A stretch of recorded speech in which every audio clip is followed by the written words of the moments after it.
Hey guys, welcome back to another tutorial video. So in today's video, I'll show you how to use Snapchat My AI. So first open Snapchat and go to the chat screen. Then look for My AI in your conversation. Then tap My AI to open the chat. Here you can ask My AI questions, request recommendations, brainstorm ideas, or have a normal conversation.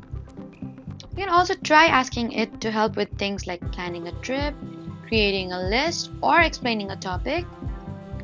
Remember that AI can sometimes provide incorrect information, so double check important information before relying on it. And if you don't see My AI, then you need to update Snapchat and make sure the feature is available for your account. So that was how to use Snapchat My AI. Please do not forget to like, comment, and subscribe for more helpful tutorials. Thank you for watching.